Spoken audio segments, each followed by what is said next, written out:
Hello everyone, welcome to my channel Invitation to English. My name is Shagufta Shireen and today we'll read a new poem called Stopping by Woods on a Snowy Evening by Robert Frost. So guys, today I decided to start our poetry section that is given in our book 1, and this poem Stopping by Woods on a Snowy Evening is the first poem of this book, that is book 1.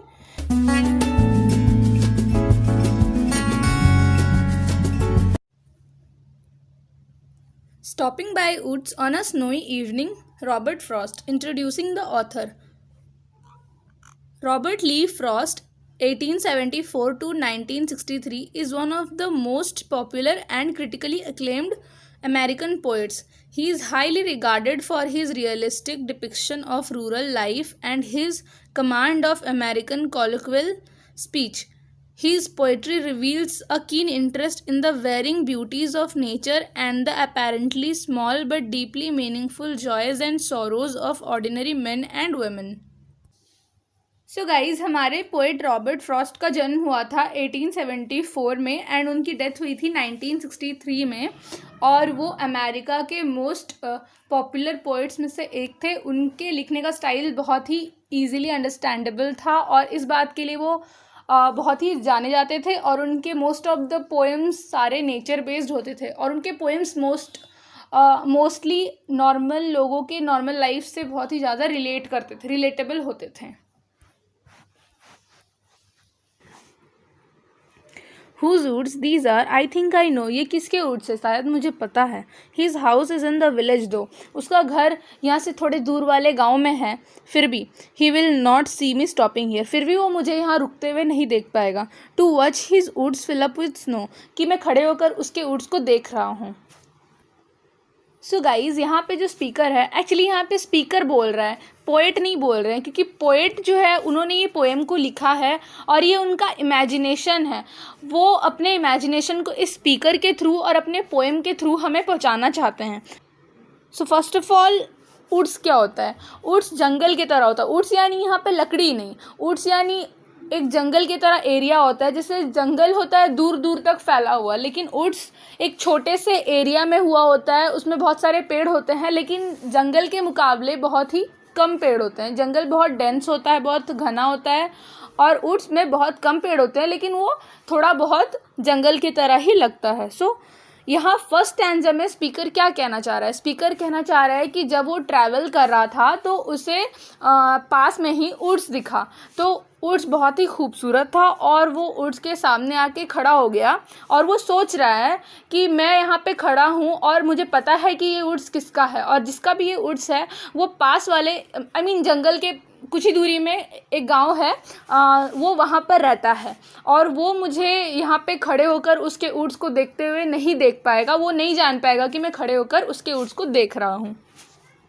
और उसके जो woods है वो snow से ढकता जा रहा है और वो बहुत ही अच्छा लग रहा है. वुड्स का जो सीन आ रहा है बहुत ही अच्छा लग रहा है, पोएट को बहुत ही फैसिनेटिंग लग रहा है. My little horse must think it queer to stop without a farmhouse near. मेरा घोड़ा सोच रहा होगा ये बहुत ही स्ट्रेंज बात है कि यहाँ पे आसपास कोई फार्म हाउस नहीं है, तो मैं यहाँ क्यों रुका हूँ. Between the woods and frozen lake the darkest evening of the year. वो भी मैं रुका तो कहाँ रुका? एक तरफ फ्रोजन लेक था और दूसरे तरफ वुड्स. इन दोनों के बीच में मैं क्यों रुका हूँ? ऊपर से ये पूरे साल का सबसे डार्केस्ट इवनिंग भी है. सो क्वियर मीन्स स्ट्रेंज. सो इस सेकेंड स्टैंजा में स्पीकर क्या सोच रहा है? स्पीकर सोच रहा है कि मेरे घोड़े को ये बहुत ही स्ट्रेंज लगता होगा कि मैं यहाँ कोई भी फार्म हाउस नहीं है, मैं यहाँ क्यों रुका हूँ, वो भी एक तरफ वुड्स है और एक तरफ फ्रोजन लेक है, यानी जमी हुई तालाब है. इन दोनों के बीच में रुकने का मेरा पॉइंट क्या है? और ऊपर से ये साल का सबसे डार्केस्ट इवनिंग भी है. यहाँ पे फार्म हाउस नहीं है तो हम लोग स्टे कहाँ पे करेंगे? सो थर्ड पारा में क्या है? He gives his harness bells a shake to ask if there is some mistake. तो स्पीकर का जो छोटा सा घोड़ा है वो अपने बेल को शेक करता है, और ये शेक करके वो ये पूछना चाहता है कि कहीं मुझसे कोई मिस्टेक तो नहीं हो गई कि मैं यहाँ पे रुका हूँ, क्योंकि यहाँ पे कोई आसपास फार्म हाउस नहीं है कि हम लोग रेस्ट कर पाएँ या स्टे कर पाएँ. The only other sounds the sweep of easy wind and downy flake.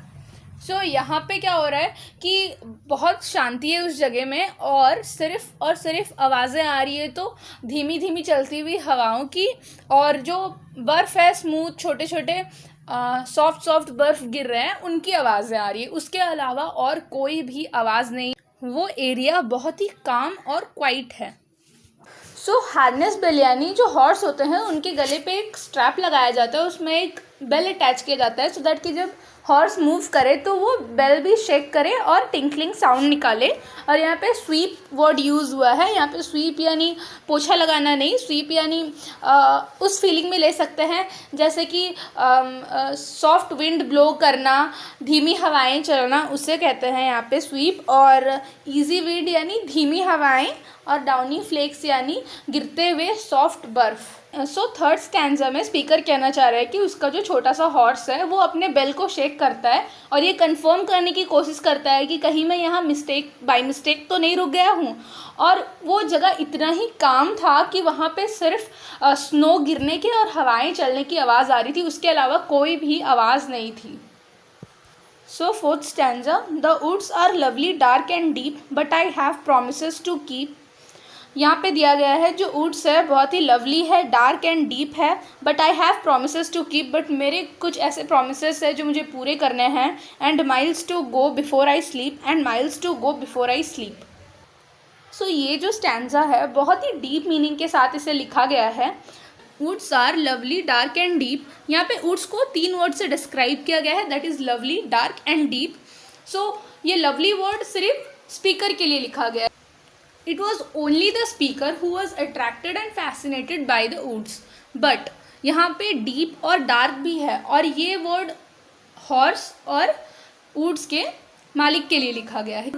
So speaker का हॉर्स और जो वुड्स का मालिक है जो बहुत ही प्रैक्टिकल है, इन दोनों को लगता है कि वुड्स सिर्फ डार्क, डीप और डेंस फॉरेस्ट है और उससे ज़्यादा कुछ भी नहीं। उन दोनों को वुड्स में कोई भी ब्यूटी नहीं नज़र आती। They don't have any interest on woods but I have promises to keep. So इस सेंटेंस से स्पीकर कहना चाह रहा है कि उसने अपने आप से कुछ कमिटमेंट किए हैं या फिर उसने किसी को कुछ प्रोमिसेस भी किए हैं जो उसे पूरा करना है। सो वो ज़्यादा देर तक यहाँ खड़े होकर वुड्स को नहीं देख सकता है, उसे यहाँ से जाना पड़ेगा। And miles to go before I sleep, and miles to go before I sleep, ये सेंटेंस स्पीकर ने 2 बार कहा है। फर्स्ट वाले से स्पीकर का मतलब है कि रात होने से पहले वो अपने डेस्टिनेशन में पहुंचना चाहता है या फिर आसपास के किसी फार्म हाउस में या अपने घर पहुंचना चाहता है ताकि वहाँ वो रेस्ट कर पाए।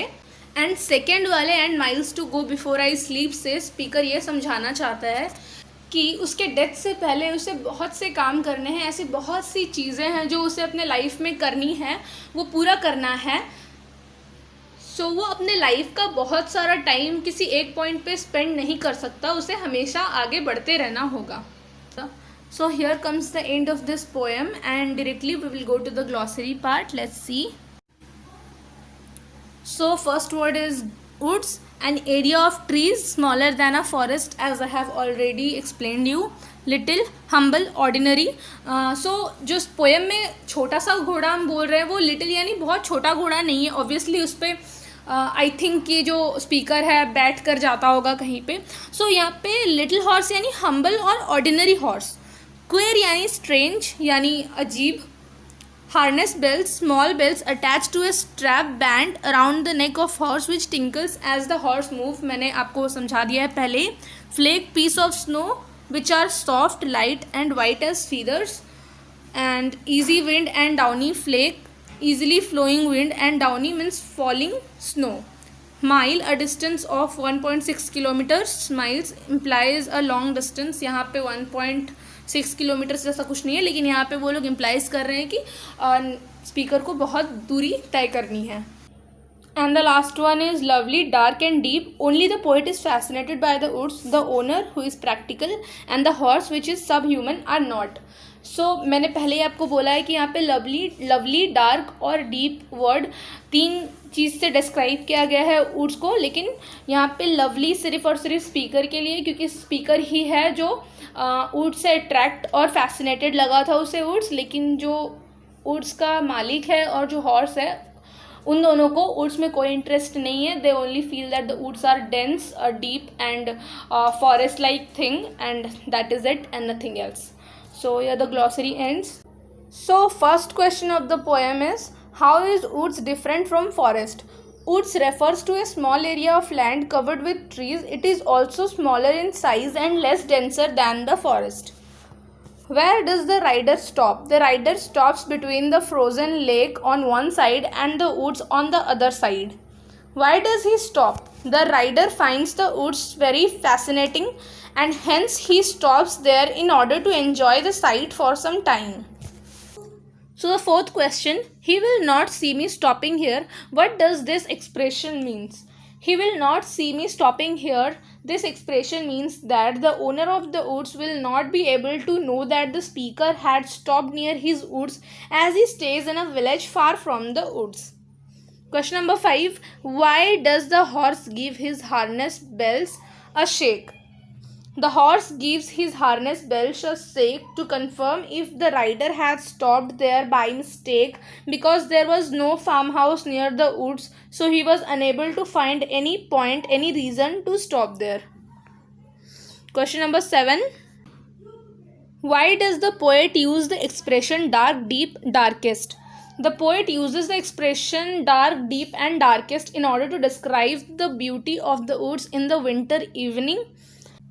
पोयम में डार्क, डीप ये सारे हॉर्स और वुड्स के मालिक के लिए यूज़ हुआ था, क्योंकि उन दोनों को इसमें कोई भी इंटरेस्ट नहीं था और उन्हें ये एज अ फॉरेस्ट ही उन्होंने इसे लिया था, जो कि डार्क और डेंस होता है. बट जो स्पीकर है उसने इस चीज़ को बहुत ही पॉजिटिवली लिया, और ये जो डार्क और डीप है यही एक्चुअली वुड्स की खूबसूरती है, जो इनको फील नहीं हुआ बट हमारे स्पीकर को फील हुआ, और उसने उसे बहुत ही पॉजिटिवली लिया. इसीलिए यहाँ पे ऐसा इसका आंसर होगा, the poet uses the expression dark, deep, darkest in order to describe the beauty of the woods in the winter evening.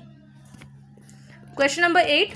How do the speaker, the owner of the woods and the horse react to the beauties of the nature? So इस question से आप समझ जाएंगे कि इससे पहले मैं क्या कहना चाह रही थी. So the answer is, the speaker, the owner of the woods and the horse reacted differently to the beauties of the nature. The speaker was very much attracted and interested in the beauty of the woods, but the horse and the owner of the woods were not at all interested in the beauty of the woods. Question number 9. What picture of natural beauty do you get from the poem? From the poem, we get the image of a winter evening filled with snow. The lake had frozen and the snow-filled woods looked extremely beautiful in the darkness. In the final stanza, the speaker says that he is not yet ready to sleep because he has to travel a long distance before taking rest for the night. He also means to say that he has to complete a lot of responsibilities before his death. So question number 11. Actually it's 11 not 10. By mistakenly यहाँ पे 2 बार 10 print हो गया है. So what does the expression the darkest evening of the year suggest? Does it mean the longest night of the year or the most depressing state of his mind? Give a reasoned answer. So the answer will be, the expression the darkest evening of the year suggests the longest night of the year, as it was the winter season. Question number 11. A 4-line stanza is called a quatrain. How many quatrains are there in the poem? So यहाँ बोला गया है कि जो 4 line का stanza बनता है उसे क्वाट्रेन बोला जाता है. तो इस पोएम में ऐसे कितने क्वाट्रेन हैं? So first stanza contains 4 lines, that is 1 quatrain. Second stanza also contains 4 lines, that is 2 quatrains. Third also contains 4 lines, that is 3 quatrains. And the fourth stanza also contains 4 lines, that is 4 quatrains. So there are 4 quatrains in the poem. So at the end of this poem, they have given one post-reading activities. So question number 1, arrange the following sentences in their logical order to narrate the theme of the poem. यहाँ पे कुछ sentences दिए गए हैं, jumbled sentences है, उन्हें हमें ऐसा अरेंज करना है कि जो इसका एग्जैक्ट थीम है पोएम का वो जनरेट हो जाए. सो पहले क्या दिया गया है? He passes by the woods which are lovely, dark and deep, The poet is riding his horse to a destination, but he remembers that he has promises to keep before he can rest. It is snowing and the wind blows gently. The beauty of the woods tempts him to stop and enjoy the sight. It is an evening in winter. सो पहला sentence इसमें होना चाहिए it is an evening in winter. आप इस sentence में 1 लिखिए, फिर जो सेकेंड सेंटेंस में बोलूँगी उसमें आप 2 लिखिएगा. वो एक सही मीनिंग में जनरेट हो जाएगा पूरा पैराग्राफ. सो सेकेंड सेंटेंस जो हमारा होगा it is snowing and the wind blows gently. Third sentence जो होगा the poet is riding his horse to a destination. Fourth sentence जो होगा he passes by the woods which are lovely dark and deep. Fifth one will be the beauty of the woods tempts him to stop and enjoy the sight. And the last one will be but he remembers that he has promises to keep before he can rest. And the last question says note the rhyme scheme in the first quatrain. It is A A B A. No, though, here, snow. What is the rhyme scheme in other quatrains? So यहाँ पे rhyming scheme किसको बोलते हैं? So मैं आपको यहाँ पे rhyming scheme समझाऊंगी क्या होता है. ज़रूरी नहीं है कि हर पोएम में राइमिंग स्कीम हो, लेकिन कुछ पोएम्स में ज़रूर होते हैं. जैसे इसमें है लास्ट में जो वर्ड्स है उसे हमें चेक करना होता है, फिर हम राइमिंग स्कीम बना सकते हैं. नो दो हियर स्नो. यहाँ पे नो दो स्नो एक टाइप का साउंड कर रहा है, तो हम नो के आगे लिखेंगे ए, दो के आगे भी लिखेंगे ए, बट हियर जो है वो अलग साउंड कर रहा है, तो हम यहाँ पे लिखेंगे बी. और फिर जो स्नो है वो नो और दो से अगेन मैच कर रहा है, तो ये भी हो जाएगा ए. फिर दूसरे पैराग्राफ में जाएंगे. वो यही पूछा गया है क्वेश्चन में कि दूसरे जितने बचे हुए पैराग्राफ है उनका राइमिंग स्कीम निकाल के दीजिए. तो कैसे बनाएंगे? Queer near lake year. So यहाँ पे क्वेयर नियर ईयर सेम लग रहा है, तो यहाँ पे भी होगा ए, लेक का होगा बी, ईयर का होगा अगेन ए. फोर्थ स्टैंजा में shake mistake sweep flake. Shake mistake flake same sound कर रहा है, सो ए एंड ए, और जो स्वीप है वो बी हो जाएगा. फोर्थ स्टैंजा में डीप कीप स्लीप स्लीप. तो यहाँ पे कुछ भी अलग साउंड नहीं कर रहा है, सारे सेम साउंड कर रहे हैं. सो डीप में ए, कीप में ए, स्लीप में दोनों में ए. तो इसका राइमिंग स्कीम है ए. यहाँ में हम इसे कैपिटल लेटर्स में लिख सकते हैं ए, या स्मॉल लेटर में भी लिख सकते हैं. एक और चीज़, हमेशा ये ज़रूरी नहीं है कि राइमिंग स्कीम हमेशा ए और बी ही होगा. ऐसा भी हो सकता है कि स्टैंजा में दो टाइप के साउंड करने वाले वर्ड्स के साथ एक और जो दोनों से ही मैच ना करता हो एक अलग वर्ड हो, तो उसके लिए हम सी लिखेंगे. फिर जैसे ही स्टैंजा चेंज होगा फिर हम ए बी सी ऐसे स्टार्ट करेंगे. लेकिन अगर सेम ही स्टैंजा है, बड़ा सा स्टैंजा है, उसमें हमारे अलग अलग वर्ड्स आ रहे हैं, जो 2 वर्ड्स मिल रहे हैं उनका ए होगा, फिर जो अलग हो जा रहा है उसका बी होगा, फिर उससे जो मैच कर रहा है वो भी बी होगा, लेकिन एक और वर्ड आ रहा है जो इन दोनों से ही मैच नहीं कर रहा है तो वो सी हो जाएगा. That's it. बहुत ही इजी है, आप खुद भी ट्राई कर सकते हैं. ये किसी और पोएम में अगर आपको दिखे तो आप ज़रूर उसे करें, तो आपका प्रैक्टिस हो जाएगा. ये एक इंपॉर्टेंट क्वेश्चन है, इजी है बट इंपॉर्टेंट है, कभी कभी पढ़ता है, एग्जाम में भी आ सकता है. So that is it for this video, and I hope this video is helpful for you. And if you have any doubt regarding this chapter or any other chapter, you can surely comment in the comment section below. I'll try to answer all your questions. And please don't forget to like, share and subscribe to my channel so that you will get all the notifications of my video, and it will be very helpful for you. And bye everyone, keep learning.